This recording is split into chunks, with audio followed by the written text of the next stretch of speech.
പിന്നെ രാവിലെ ഇവർക്ക് തീറ്റ കൊടുക്കാൻ വരുമ്പോഴാണ് വീട് തൊട്ടതായ തന്നെയാണ്. പക്ഷേ സംഭവം ഒന്നും അറിഞ്ഞില്ല, 3 നായ്ക്കളെയും ഉള്ളിൽ കിടക്കുക. അങ്ങനെ വന്ന് നോക്കുമ്പോൾ ഡോറ് തുറക്കലും ഇവർ നേരെ പുറത്തേക്ക് ചാടുകയും ചെയ്തു. അങ്ങനെയാണ് ഉള്ളിലേക്ക് കടന്നു നോക്കുമ്പോഴാണ് സംഭവം ആകെ വളരെ മോശമായ രീതിയിൽ. ഒരു 5-6 കോഴികളെ ഇവർ കൊന്നിട്ടിട്ടുള്ളൂ. ബാക്കി കോഴികളെല്ലാം ജാമായി ചത്തുപോയത്. അവർ പുറത്തേക്ക് കിടക്കാൻ പറ്റിയില്ല, കയറിയ വഴി കൂടെ പുറത്തേക്ക് കിടക്കാൻ പറ്റിയില്ല. അപ്പോൾ അതിൻ്റെ ഉള്ളിൽ കൂടെ തന്നെ ഇവർ കുറച്ച് നേരം അതിൽ അവിടെ 1 മണിക്കൂർ കൊണ്ട് ഏകദേശം ഉണ്ടാവുള്ളൂ. അപ്പോഴത്തേക്കും ഒരു 100-400 കോഴിയോളം ചത്തുപോയി ഇവരെല്ലാവരും കൂടി. പിന്നെ 3 നായ്ക്കൾ എന്ന് പറഞ്ഞാൽ നല്ല ഗടാഗടിയൻ നായ്ക്കളാണ്. അവർ തന്നെ 4 പ്രാവശ്യം അങ്ങോട്ടും ഇങ്ങോട്ടും നടന്നാൽ തന്നെ ഇട്ടുള്ളൊക്കെ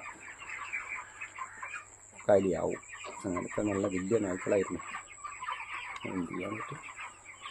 അപ്പം അതുമല്ല, ഈ കൂട് പൊളിച്ച ഭാഗത്ത് കൂടെ ഇവർക്ക് ഇറങ്ങാൻ പറ്റിയില്ല. കമ്പിനെറ്റായിരുന്നു. കമ്പിനെറ്റിൻ്റെ ഉള്ളിൽ കൂടെ പുറത്തേക്ക് കിടക്കാൻ പറ്റിയില്ല. അപ്പം പിന്നെ ഇവർ ഇതിൻ്റെ ഉള്ളിൽ തന്നെ കോഴിക്കളായിട്ട് കളിച്ചു. അങ്ങനെ സംഭവിച്ചത്.